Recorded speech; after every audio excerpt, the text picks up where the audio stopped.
European soccer's showpiece summer tournament kicks off this week with the best of the continent's national teams facing off in Germany. BetRivers have futures markets galore, including tournament-long prop bets that can offer plenty of value. This is Betting Weekly Extra Time Euro 2024 edition. You're with Dan Roebuck, and for our top scorer and props preview, I'm pleased to say that Steve Wyss and Jack Wright are alongside me. Steve, top scorer futures, always popular amongst bettors when it comes to the major tournaments, but we've got match bets, there's team-specific markets, there's an awful lot to go at here for bettors. More markets, maybe more mistakes from market makers. What's your take when it comes to the props and so on? Well, good day to everyone and good day to both of you as well. Hope you're doing well, Jack. Dan, how are you doing? You keeping well out there? Looking forward to talking about the goal scorers. This is definitely your sort of market, isn't it? I know you really do love a top goal scorer. Do you know what? I think it's more wide open than you think. This is the one market for this tournament where I don't really have like a mega strong fancy or opinion. And I think it's... Do you know what? If you look back, I think this tournament might not be as high scoring as some are predicting. We're going to come to that a bit later. In which case, it could open the door for a random... There's always a big win somewhere, like a 5-1 or a 6-1. If someone scored a hat-trick in that game, it could even be a random nation. They might be in the mixer for this golden boot. Just look at the African Nations Cup earlier in this season. Emilio Nsue, I think it was, who won it for... He shouldn't have been allowed to play. Yeah, Equatorial Guinea. And that was because he had one mammoth game, didn't he? He had one mammoth game. Look, there's some real top-quality players here who deservedly are at the top end of the market. But I do wonder this time, if someone did have sort of a random good game, that they could potentially get in the running. So don't be put off by a big price, especially if you are able to get each way somewhere. I mean, we're not doing each way here, but there's loads of different angles you can get at in this top scorer market. Yeah, a lot of the prop markets, Jack, are data-driven. Is there still room for sort of field bets that traditional bettors might have had in the past, or is it all about, dialing into the numbers and see what the metrics throw up? Firstly, hello to you both. But as you know me, Dan, I always think there's room for a feel. So, look, stats and data are built around these markets that we're talking about now. But also, there's so many other little subplots to it as well. So look deep into it. And as always, I feel that anyone who's looking at historical trends in this tournament has changed so much over the years that's not really effective. Obviously, it started in 1960, even before our time, and there was only 4 nations in it then. Then it doubled to 8 in 80 and 16 in 96. And now the last 2 tournaments have had 24, so this will be the third one with 24 nations in it. But, I feel that have a little look through whatever market you're looking at. As always, in any type of betting, set your price that you're looking for, compare that to BetRivers' price, and if you're getting a bit of value, then that's a bet. We are going to focus on the top scorer market first and foremost. We're going to get picks from both of our handicappers. Then we're going to throw the floor open to concentrate on some of the prop bets. And we've got 7 for you. So there's an awful lot of picks coming your way on this show.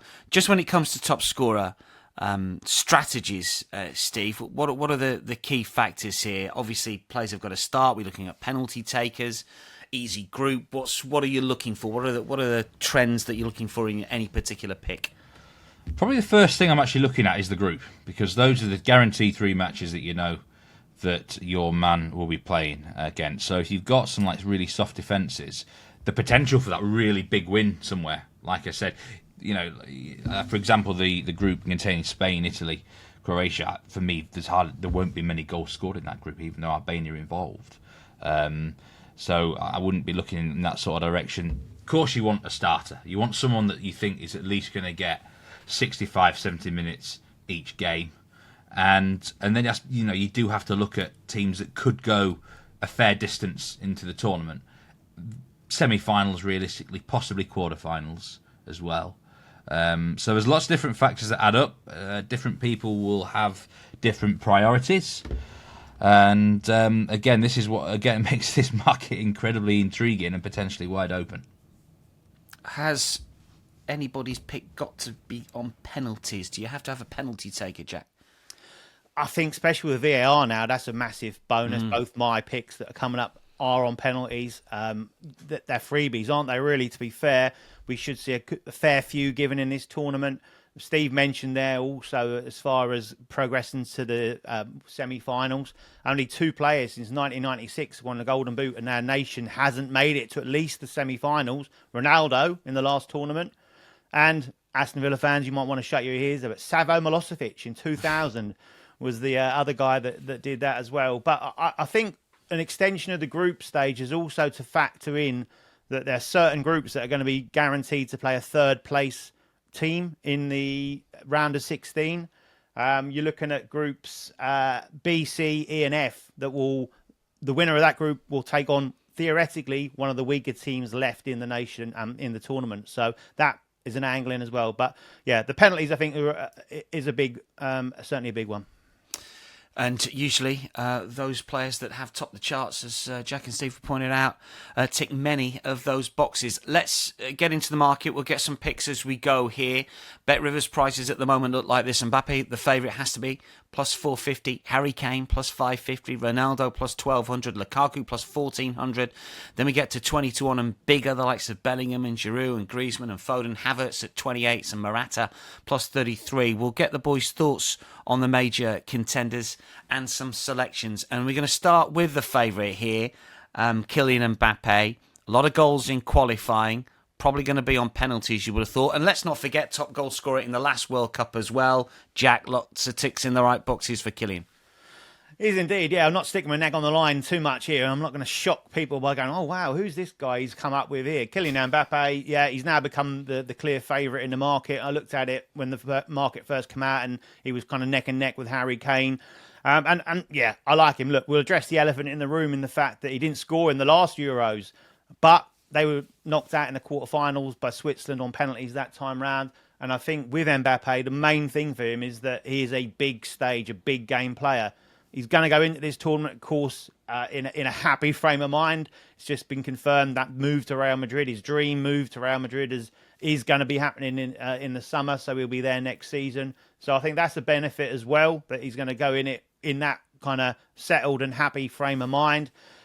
He's in the France side. I think we talked about going deep into the tournament. They're my picks. Again, another shocking pick from me there. My picks to win the tournament. So I expect him to be getting around like 7 games in this tournament, and therefore very, very likely to be scoring a high amount of goals that we're looking for. As I said, he's the probably exception. Steve's right, I think, as far as you want your group stage is a great opportunity to get 3-4 goals on the board. I wouldn't be too upset. I'd love it if he is scoring 4 or 5 going in out of the group stages, but I wouldn't be too upset if he was only on 1 goal maybe going out of the groups, because I think, as we saw in the World Cup, hat-trick in the final, big stage, big game player. Top scorer in Ligue 1 last season, top scorer in the Champions League last season, and let's not forget as well, in qualifying, only 2 players scored more goals than him, and the tiebreaker, if there is a tie as far as goals scored is concerned, is assists, and only Bruno Fernandes contributed more assists than Mbappe in qualifying. Steve, just a quick word on Mbappe for you. It's one of Jack's picks, but for you it's not. Why have you swerved Mbappe?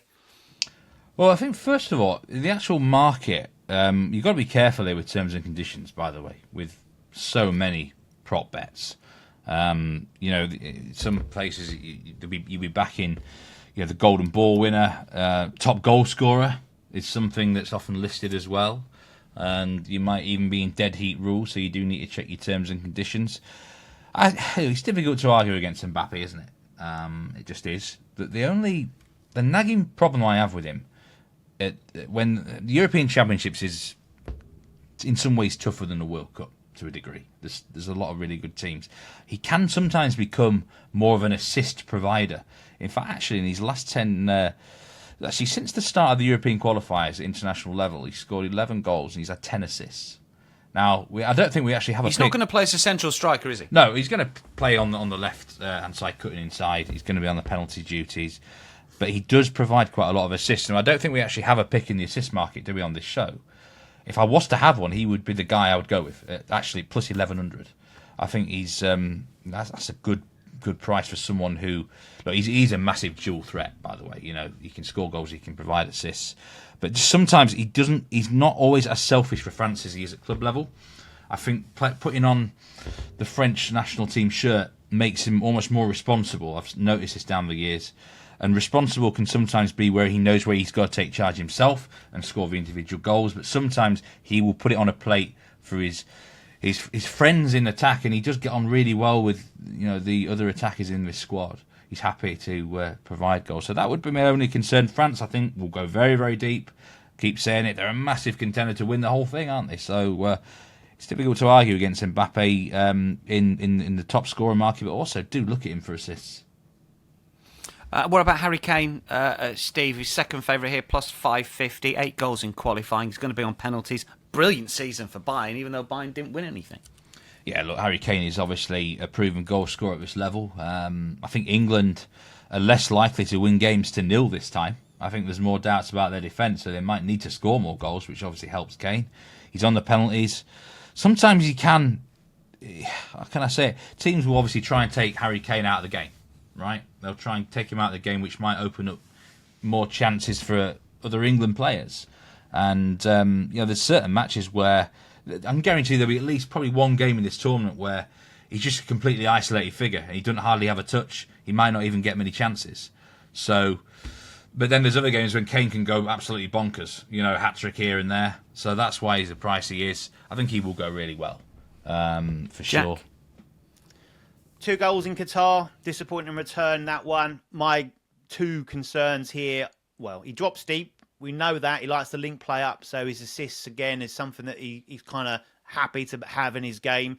The back injury that he's got, he's missed the end of the season for Munich because of this back injury. Anyone who's had a back problem knows it's not fun. So I'm concerned about that, or I would be if I was backing him as the top goal scorer. And I'm also an England layer. I don't think England get to the final. So for me, that would limit it to a certain extent as well. And I've not been impressed. I don't think anyone has been in the recent games for England over the last 5 or 6 games. Are you worried about his fitness, Jack? I mean, I just don't think he's looked sharp. I know it's only friendlies. I don't think he looked as sharp.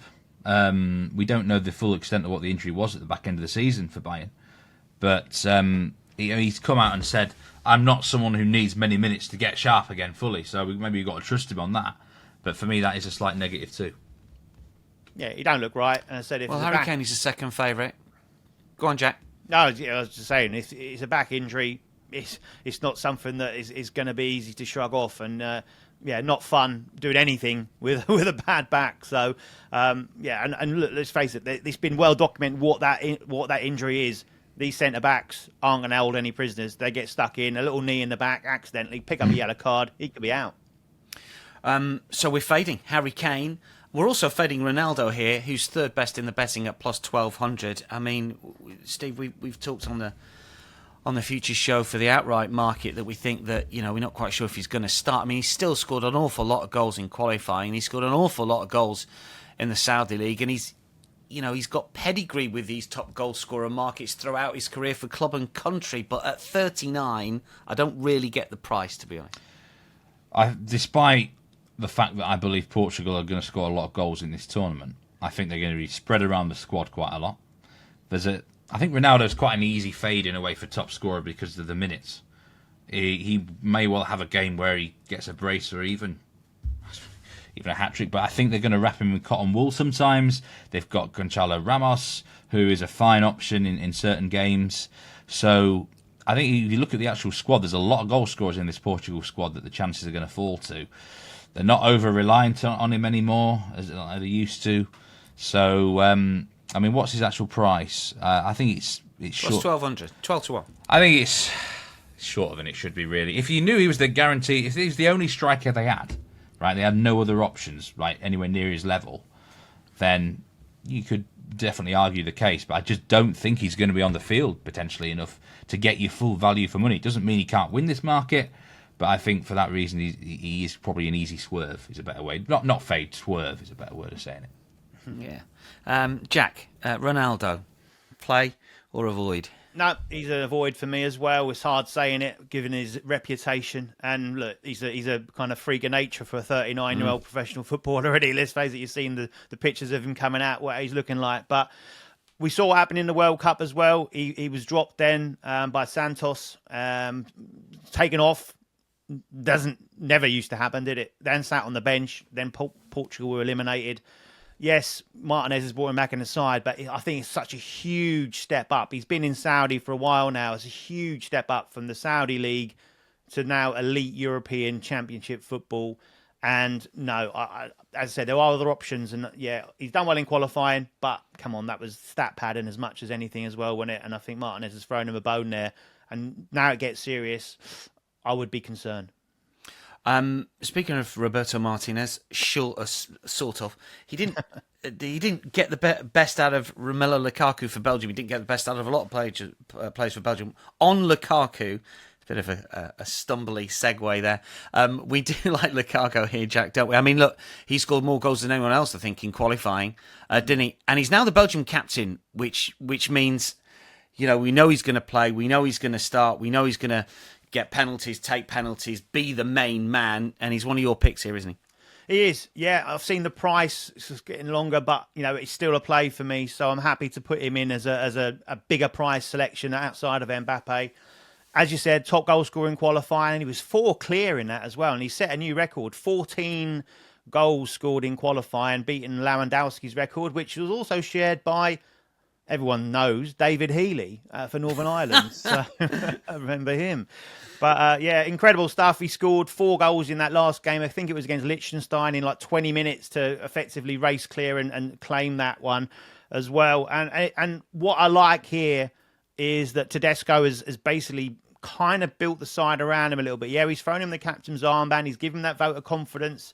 Lukaku's had a tough few seasons. He's still a Chelsea player. Let's not forget that, which is hard to kind of fathom. But he is got some young legs around him now, and I think his kind of remit will be stay in between the level of the posts, and you score the goals that are going to fire us deep into the tournament. And I mentioned the young legs, but he's also got a very nice pair of older legs in there as well, in Kevin De Bruyne, who's obviously been assisting goals like on an untold level. Haaland's been the beneficiary at club level. Lukaku, I think, will be the beneficiary at international level in this tournament. As you said, on penalties as well. And a key element for me is he's been playing games for Roma. I think his goal scoring was more prolific at the start of the campaign than at the end. But the key thing for me, and I am with my big boulder in my glass house here, but when you're carrying a little bit of overweight like Lukaku is able to do, I just feel that the game time that he's had for Roma will be beneficial here, and he can go into this tournament fit. And I think he's in a group where we mentioned it at the top of the show, if you're in a group where you can score some goals, he could be in a very nice position at the end of the group stage. And he is in one of those groups that if they do top it as they're expected to, he'll be taking on a 3rd place finisher in the round of 16. So we could be sitting very pretty come the quarterfinals, and so we're then going deep into the tournament. Steve, your take on Romelu Lukaku? Is he a value play plus 1,400? Well, if I was the manager of Belgium, he wouldn't be starting. I'd tell you that. I think Lois Openda's the better player, and he's actually 66 to 1 Openda. But obviously, Lukaku's the captain; he's the preferred option for the system that the manager wants to play. But Openda's definitely chomping at the bit to try and get some minutes. Maybe could they be on the field together at some point? I don't know. I like the group that they've got. I think there's a massive chance that there could be a blowout win for Belgium somewhere there. I don't really like the fact. I think the quarter-final could be a headlong clash with France. That does look likely based on both winning their group. So it could be. I think the Belgians will get knocked out in quarter-finals. So we're going to need the goals from them by then, which could well happen. It's not a bad pick, 14 to 1. Give you a run for your money. He's had a strong enough season. If Openda was the starting striker, I'd be absolutely all over it because I really, really rate Openda, like I said. Let's just talk about one or two of the other market leaders before we get to the final pick. Jack, we've got Bellingham here, who's had a brilliant season with Real Madrid. Obviously, he's a 20 to 1 shot plus 2,000. I can't really see him topping the goal scoring charts, but you never know. We got Giroud for France, who's got a lot of international goals. Griezmann for France as well, who probably plays a little bit deeper there, sort of 25s and 28s. And Morata for Spain, who's Spain's main man, but again, I'm not quite sure I can trust him. Just give us a little line about that quartet before we get the final pick. Yeah, Jude Bellingham, realistically, nothing surprises you with him. The 2 seasons that he's had have been phenomenal, but he's played over 100 games in those 2 seasons, and I think we're seeing the signs of that. He is fatigued. He's had a week off to try and put some energy back in his legs. He's set such very, very high levels. It's nitpicking a little bit to say that they're dropped off. But looking at his goal scoring, he scored 20 in his first 29 games for Real Madrid. He scored 3 in his last 13. So based just on goal scoring, which this market's obviously about, you can see that has dropped off. And we've also got the Gareth Southgate factor to take into account. We've not got Carlo Ancelotti in the dugout. We have got Gareth Southgate. And I'd be concerned that the handbrake specialist might well go, oh, we're 1-0 up here. Jude, get yourself back, get defensive. So that'd be my concerns with Bellingham. Giroud, I'm not quite sure where that fits. He's 37 now. He's obviously going to be in the MLS next season, so he's kind of signals intention to come out of the top European leagues, probably through no choice and also to make a bit more cash. I'm sure he needs it. And I think he'll just be a foil for that talent that France have got in the final third, or potentially just as a different option off the bench, target man kind of scenario. So game time and also other options would rule him out for me. I'm surprised he's that high in the market. Griezmann, similar, as you mentioned, sits deeper, will knit the play together more than anything else. And also, like Ronaldo, they're the last 2 winners of the Golden Boot in this tournament, and no one's ever won the Golden Boot more than once. So they'd be looking to make history in that respect as well. Morata actually was a player that I was on my shortlist at the start. He was a very nice price, and that's just changed a little bit now.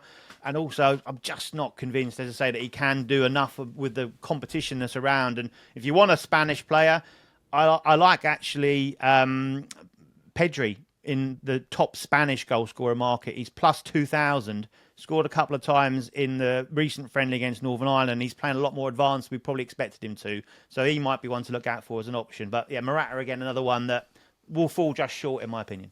Steve, that quartet, anything that bettors should be aware of or wary of in your thoughts? I was just smiling there. Poor Gareth Southgate does get a rough end of the stick on the getting Bet grief on every show. But because every show win, he's getting stick. You know, maybe Rui Barlow might have a kind word to say about him when he comes on. But no chance. He'll be fine. He'll go out of the frying pan and he'll be in Old Trafford's dugout next season. It'll be a breeze for him. Gareth, if you're watching, we apologise. You're looking for your best bets and you're just getting slaughtered. But yeah, on to this quartet. Bellingham, for me, he's just going to be far too deep. Morata, I just don't trust him as a finisher. Actually, Rodri could be worth looking at for a Spanish scorer. He'd be on the penalties, I think. Reliable penalty taker. And then the French guys, again, I think France are a bit like Portugal sometimes in that they may well score quite a lot of goals and Mbappe will probably get the most. Can be spread around other areas. Giroud has certain games where he's invisible and other games where he's has a really good game. Griezmann, for me, I just don't think he's prolific enough. And where else were we? There was one other person you asked me about here, Dan. I've forgotten. That's it. Morata, Griezmann, Giroud, Bellingham. Covered it. Those are the 4. We have got one more play, though, Steve, because this is your official play for the market here. Big price at 28. Yeah, and I said at the top of the show that I've not got a really strong fancy this year in the top scorer market, but I had to find someone. And I wanted, if you watch the Outright show, you'll know that a lot of us on that show do like Germany to have a deep run in this tournament. So I wanted to get a German on side. And I'm going to go with a player who, for many, many years, to be honest, I've not actually rated. And part of me hates backing the players that I've not rated for a while. But I think that Kai Havertz could be in for a good tournament. Scores again. I mean, he could be in for a good tournament. I think the Germans will be an entertaining side. I think there'll be a lot of chances for this German side. And there's question marks over the number 9. Is it going to be high Havertz or full Krug? But Havertz has been given the starting role at the start of the tournament. You know, he may not last all the games, but because he's so versatile, they could switch him to a different area of the field. He might stay on in certain contests. I don't think he'll be on the penalties. I think Gundogan will be on that duty, but he knows how to take a penalty. You never know. He might be able to wrestle one here and there. 20 plus 2,800. 28 to 1 shot here. You know, I do wish it was each way, 4 places or something. But if the Germans do go deep, someone is going to be up there for them in the scoring charts, and it may well be Havertz. I think it's open for someone to have a really good tournament for the Germans. So I couldn't resist him. I think he's had a really strong second half of the season for Arsenal. I never saw that coming. I know you watch quite a lot of Arsenal games, Dan, and I'm sure you've been impressed with him. His positioning's always been excellent. His finishing's got better. Will I still trust him one-on-one? No, of course I wouldn't have my life on it. But I think the tournament could open up for him. He's in a team that will create chances. And Kai Havertz at 20 plus 2,800 is my pick for top scorer on this show. Top scorer picks. Jack goes Mbappe plus 450. Lukaku plus 1,400. Steve likes Havertz at plus 2,800. Prop markets, we've got plenty of them in the European Championships. We've got 7 plays for you here. So sit back and enjoy the 7, magnificent 7 from Jack and Steve. Jack, we're going to start with a player of the tournament pick for you. Mbappe is the favourite plus 600, and there's an argument that if you don't want to back France at plus 450, are they at the moment? Plus 400 on the outright, you back Mbappe to be player of the tournament. Bellingham is plus 900, but you've gone for a big price runner here, Jack. Talk us through it. Yeah, Bruno Fernandes for me, plus 4,000, so 40 to 1. Nice big price. I'll get the P&L up. I've been a bit obvious, haven't I, in my first couple of picks? So I've gone a little bit more outside the box here. Now he's the favourite in the assist market. We talked about the assist market earlier, so I think he's around about plus 1,300 for that, something like that. And yeah, you can't argue with it. Obviously, he topped assists in qualification. But I think he's a double-edged sword, Fernandes. I think he can provide plenty of assists, as shown, but I think he also scored a good few goals as well. And I've a feeling that he might well get pipped in both those markets, but be at the top end of both of them. So in that respect, if he can contribute so much, and a lot of us expect Portugal to go deep into the tournament, I think that gives us a great runner at a massive, massive price, because I think he's going to be heavily involved in all the good stuff that Portugal do. And they've got a lot of players in that final third that he can pick out and knit together. Like I said, top assister in qualifying. Total chances created was the best as well with 37. The top for open play chances created with 24. As I said, Portugal fancy to go deep, so it ticks all the boxes. And you're looking at the price differential. I'm happy to say at that really big price that he can put a lot of stuff together rather than just one of those markets and scoop the award. 40 to 1, Bruno Fernandes, player of the tournament. Leads us into another Portugal prop bet. Steve, you like Portugal to score the most goals? Yes, this is in the market. Team to score the most goals, like you say, in the whole tournament. And I like Portugal here at 7 to 1. I think they have got the potential to hit the back of the net on several occasions. I think that's a cracking bet, by the way, Jack. Bruno Fernandes. I'm 40 to. It's a massive price. He should be half of that price. The only problem with that particular award is that they love a darling, don't they? Like a media darling, or who doesn't love Bruno Fernandes? Come on. It's one of those where it's one I love him. There might be an incident somewhere where he dives or something, which puts him off it. But I think it's a great looking pick. Portugal are in a really soft group. We're going to talk about check out all our group previews later on. I think me and Jack are actually on the Portugal group preview show. It's a really soft group for them. I think even if they qualify for the final game, they've got the sort of backups can come in and still score a lot of goals. Roberto Martinez down the years, we know what his sides are like. They don't just settle for 1-0s, do they? He actually will turn the screw and rack up the score. He's quite happy to do that, build the confidence up. It wouldn't surprise me at all if it's a really, really big Portugal win somewhere in this tournament, whether it be in the group stage or knockout round. If they win the group, they're going to play a third-place team. That's a nice potential. The draw could open up. In fact, they wouldn't play a group winner until the semi-finals, actually, if they win the group. Doesn't mean you're going to face easy opponents, but I think it does help. And, I look at the team. There's so much attacking quality in the team. Ronaldo, Rafael Leao's of this world, Gonçalo Ramos, Bruno Fernandes, I think, will definitely score plenty. I think he's going to be right up there in the assist market as well. Bernardo Silva, forgot about him. I mean, there's so much ability in the final third. They've got a soft draw, high scoring side for me. I think they're going to go deep to the semi-finals at least. So at 7-1, very happy for Portugal to be my pick in this market. And sticking with you, Steve, for now, we go young player of the tournament for your next prop. Yeah, this is an interesting one. I think, Bellingham's the favourite here at plus 175 with Bet Rivers. But I think if Bellingham has a really good tournament, he's going to be player of the tournament, isn't he? Let's be honest. If he really... Can you win both? I don't think you can. No, I think they'd have to. I think they'd give it to someone else. I really do. I just think if Bellingham's so big, he's so good, isn't he? That if he nails this tournament, he's not just going to be given the token UEFA Young Player of the tournament, is he? He feels so established, doesn't he? He Yeah. feels like he's not a young player anymore. No, I just don't see him winning this award, even if he goes amazingly. Wirtz is the second favourite, plus 600. 21-year-old has an unbelievable year for Leverkusen. Again, Germany are a side that I think will go well here. I wanted to get some Germans on side for me, and I think he could be the one if they, I think they'll score plenty of goals. He could assist a lot. He's on a lot of set pieces. He's going to bomb forward on that left-hand side significantly in this tournament. He's going to really catch the eye. They're on about he could well move this summer. Real Madrid, I think, 100 million plus are linked. He's going to be right in the... Else, I know. It's just crazy, isn't it? But again, spotlight's on him.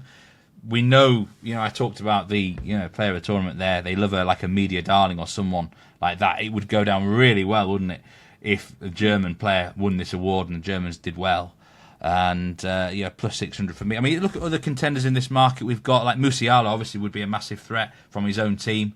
I think he could have an exceptional tournament. The 16-year-old at Spain, Lamine Yamal. But is Spain going to go deep enough for a run for him to win it? Pedri's actually still eligible here as well. And then you got your likes of Kobe Minu at 16-1. I wouldn't go near him. I just don't think he'd be on the field enough. Just stood out to me, Wirtz. I think, he could even be a contender for the actual player of the tournament if he went that well. But I do believe they'd give him the Young Player Award if that was the case. Yeah, I like the angle that host nation, get awards, and if it's each of two going into semis or final, it might just drop on him because he is a German player. I think that's an interesting one. We've got some team goal scorer bets from Jack next. We're going to focus on Hungary and Scotland. Hungary, I've got to admit, I don't know the player that Jack's going to tip up, but with Scotland, it amazes me where this particular player is in the market. Talk us through your Hungary and Scotland top goal scorer tips, Jack. Yeah, the selection for me in Hungary is not the player probably people are thinking I'm going to go with. This Varga for Hungary, who's plus 400 to be their top goal scorer. Szoboszlai is obviously the main man for Hungary. He's the poster boy. He's the golden boy of Hungarian football. He's obviously playing his domestic football for Liverpool. He's confessed he hasn't had the best of seasons there. Bedding in, as is fairly standard and normal, but sometimes it's hard to then flick that switch back on again and go into your national side. I'm sure he'll have a decent tournament. Hungary are one of those sides I think are a little bit of a dark horse in the tournament. I'd expect them to go pretty well. I think they'll get out of the group, certainly, and then it could well be a bit of a lottery. They've certainly bloodied a few noses over the last few years. Italy, England, of course, Germany, they've all gone and struggled there. And Varga topped goal scoring in qualifying with Szoboszlai. 4 goals he scored in the qualifying campaign. 2 goals he scored against Serbia. He scored also in the 2 goals in the most recent friendly before the tournament starts. But those goals in qualifying, he had 11 shots and scored 4 goals. So 36.4% strike rate there. 372 minutes on the field of play, scoring a goal every 93 minutes. So expecting him to get proper game time in the tournament. And as I said, Hungary probably aren't going to be massively prolific. He is their striker. Szoboszlai plays as a 10 or kind of as a shadow striker, false 9 possibly. So I don't think they're going to be needing lots of goals. Sometimes you try and take a top goal scorer in a team. You're looking at someone like, say, Lukaku, you expect them to score a good few goals. So sometimes the other flip side of that is go for a nation that you don't think are going to score many goals, and therefore 2-3 could well win it. As I say, I think Hungary will get out of the group.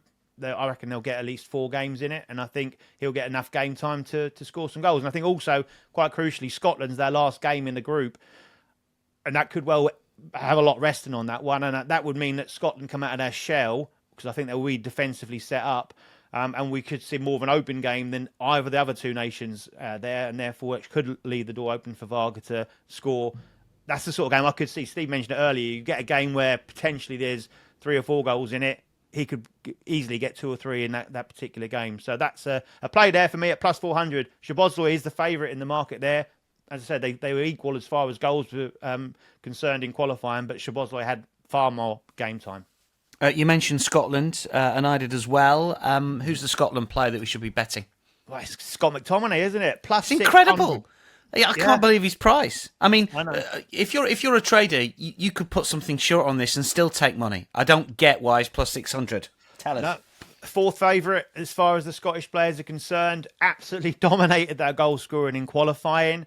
He's just that player that just finds himself in the box at the right time. He's done it for Manchester United. He's not had loads of game time for United, and he's still scored some really important goals. And he comes up with braces. He scores two goals in a game, doesn't he? Quite regularly, considering like where he plays. And like he was playing as a centre back for Man United last season or season before, and now they've suddenly kind of discovered that he's a great guy for bursting into the box, also finding space at set pieces. And I think Scotland are one of those nations, and again, we've talked about at the top of the show, there's going to be nations here that are going to look to sit deep and keep it tight and be defensively sound, because they haven't got those attacking players that can go toe-to-toe with teams. So Scotland will be one of those. They'll look to keep things tight, look to try and hit things on the break, so you'll need your midfielder bursting into the box, or from set pieces. Good delivery, because they've got some decent delivery from players there. And McTominay's that kind of guy that can find a little bit of a yard of space to get on the end of it and score goals. 7 goals in qualifying.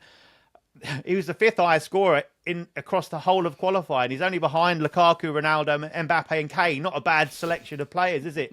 So, in the Scotland side, which this is what this is about, again, I think they finish bottom of the group. I think they get bombed out after 3 games. Therefore, 1, 2 goals, I think could clinch it for McTominay. John McGinn was the only other player to get more than 1 goal in qualifying. He got 3, and so McTominay got 7. So for me, this is a huge price. Scotland don't have a striker. Can I just add something on Scotland? I'm not actually on the group preview show for Scotland. I think there was a worry that there might be a bit of impartiality there, but I do want to say, as we're on the sort of the Scotland section, initially I was actually thinking no Scotland goal scorer, but to be fair, I think the teams in the group will give him a chance, and McTominay is the They'll pick. Score one. He is the pick, and I think 1 goal may well win it. Eliminated in the group stage. Minus 112 is the price with Bet Rivers. I think that's a massive price. I don't see Scotland getting out of this group personally. Not an official play. I'm going to leave that to the boys on that group. But for me, that would be a really good looking bet. It'd be interesting to see what Rory goes for in that particular section. We've got more plays from the boys. Speaking of lack of goals, I love this play. This is one of my favourite plays of all the shows that we've recorded. And it's total tournament goals. Under or over, Steve? What's the line? What's the thoughts? Yeah, I'm known for this. I did this. I actually won with the Nigel World will Cup. love this. Nigel will get you back on every single show because of this bet. Come on. Yeah, I took the same under pick for tournament goals in the Qatar World Cup. I didn't go so well with the corners, but under 135.5 tournament goals. Now, Jack did a bit of research yesterday for me with this as well, and we think that this is only applying to matches played inside 90 minutes. It won't include extra time goals. You've got to check your terms and conditions, like I said before. But we think this is just simply a 90-minute market only. Now, I think this is a far too much of a high line. And I think the reason is we got sucked into this season where there's been a lot of goals scored, especially in the Premier League. Massively high numbers of goals. But if matches average 2.64 goals per game, which is a high number, this pick would still win, Dan. So we could still be quite a lot of goals scored, and we still get the under here. I just think it's going to be a tighter tournament. I think the cream might well rise to the top in the last 4, certainly, and I think from the semi-finals onwards we might get Quite a few matches, sort of, 1-0s, 1-1 sort of territory, even a 0-0 somewhere. I also think there's quite a few poor teams. I think there'll be a narrative at times this year where some are saying, we should go back to the original 16 teams. I think there's going to be some really poor teams that don't offer much in terms of goals at all. Chances of wins to 0 much more likely. And, let's remember, UEFA are on a completely different timing laws compared to what FIFA did in the World Cup. We're not going to get plus 10 minutes added here. In fact, I think FIFA might make a point to actually say, make sure it doesn't go ridiculously high. Plus 4, plus 5 is enough. You're only going to get a lot of time added on if there's a significant injury or if we get stupid VAR checks. But VAR tends to be quicker with UEFA. Semi-automated with offsides and that, so we're not going to get as much time added on. Those who've been on the unders this year in the Premier League have been killed by extra stoppage time goals. That's not going to happen as much here. So I just don't see this. In the last tournament, this did go over the mark. But that was with extra time goals as well, I presume. Yeah, 142 involved. I was just looking for that. Inside 90 minutes, I'm actually not sure what the actual figure was. But even if extra time goals were included, I still love the under here, Dan. I still think, even if you include extra time goals, it goes under 135.5. So, it's minus 118 is the price, by the way, Bet Rivers. I love this one. It's my favourite pick of the tournament. I think bring on a few unders in Euro 2024. 2016, there was 108 goals. Still 24-team tournament. That's mad.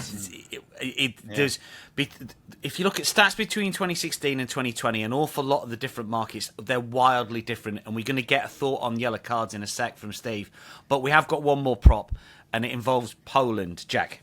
Yeah, very simple one. This one is Poland to finish bottom of Group D. It's a long price. It's minus 143. It's a complete different one to my starting point with Fernandez. I just want to fade Poland in every single market I can, really. I think most bettors have a team or a nation in this case that they want to fade. They like the look of opposing pretty much everything against them. For me, finishing bottom of Group D, France, Netherlands, Austria. I think all those sides beat Poland. I wouldn't be surprised if they end pointless. I wouldn't be surprised if they don't even score a goal. I think they're that bad. They've got Lewandowski up front.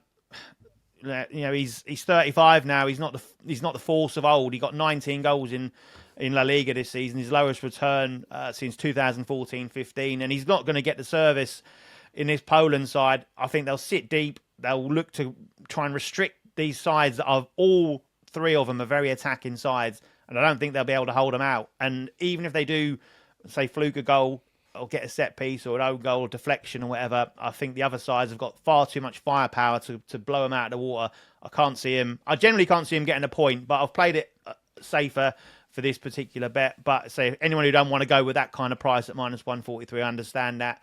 I'll bet heavy on that at minus 143. But if you want a sort of a smaller stake at a better price, I'd back them not to pick up a point in the group. And finally, not an official play, but Steve, you just wanted to talk about the yellow card market here. This is tournament totals, basically. Yeah, I mean, Bet Rivers have put some really interesting special markets out. There's so many, in fact, on the Rivers. It's brilliant. Go on. Yeah, the yellow cards line for the tournament the line is 191.5. Now, I think, again, I'll have to check this, but I think this is going to be matches played inside 90 minutes only. It might not include extra time. Now, the last tournament, there was only 151 yellow cards. Before that, there was over 200. So, first of all, I was racking my brains. What happened in Euro 2020 to make these cards so low? And I just think it's a real... I mean, my feeling would be to go under, based on that. But we are in an era where there's new directives with, like, time wasting. I think Jack's got something to add about... to do with captains and referees as well soon on this. I think it's a really good talking point. I mean, you like your cards as well, Dan. And my feeling overall is that that's a massive discrepancy. Are we going to get another 40 odd cards suddenly from tournament to tournament? UEFA do it differently to FIFA, But I'm erring on the side of caution because of the 2016 numbers and because of the new directives around in the game. But I think that line does look a little bit high to me. Yeah, so a bit of a lean under. Jack? Yeah, do you know what? I've done the same thing. I sent you a message before we were recording, wasn't it? Saying that I kind of have a lean on unders, but because of the discrepancy between the two tournaments, it's kind of hard to work out where it's going to go. The directive that worries me, and the reason I'd lean under rather than officially play under, is the directive that only captains are allowed to approach the referee and have any kind of contest of a decision. If it's a player who isn't a captain, from the directive that's been laid out, if they go close to the referee and show any kind of signs at all, then they're allowed to get the yellow card out to keep them away. So, but we've seen it with handballs and decisions like that for penalties. When these directives come in, sometimes it can get out of hand early, and then, as I say, the powers that be will rein it in, going, look, this has gone a bit crazy, we need to tone it down. So I wouldn't be surprised to see a little bit of a peak in the first couple or even all three group stage games, and then it troughs off. So they don't want to be having Bruno Fernandes is a perfect example. He's not going to captain Portugal, but he is one that does like to have a word at the referee. You don't want to see players like Fernandes missing out on quarterfinals, semi-finals, finals, just for a bit of like petulance. Well, I think a lot of people would like to see him miss out on that, but you know what I'm saying. I don't think that, again, the powers that be wouldn't want the better players, the bigger players, the quality players to kind of take the shine off the tournament just by getting a silly suspension. I think that was the case in the World. There was a round in the World Cup. Was it the last 16 or was it the quarterfinals where the bookings, the cards were under every game near enough? And I'm sure it was a directive from above. It's like, we don't want top player suspended because it's going to reduce the millions watching or whatever. So I think that's something to watch out for in the early knockout rounds. Yeah, interesting. Just a bit of a lean on unders for yellow cards. Best prop. We've just had 7 from the pair of you. Steve, what's your best prop of the ones that you've tipped for us? It's got to be that under 135.5 tournament goals. I don't see that going over even if extra time goals were included. Jack, I'm going to go with Varga. The Hungary play for me. I just think he'll score goals. So I like all those. Obviously, if I put them forward officially, but Varga the one. Plus 400, Varga to score the most goals for Hungary. That wraps up Betting Weekly Extra Time Euro 2024 edition. We've got more previews on our YouTube channel, of course, including which team will win the Euros. We've got all the group previews for you as well, and we'll be with you throughout the tournament with the best picks match by match. So stay with us on the road to Berlin. Many thanks to Steve and to Jack for now. From all of us, it's goodbye.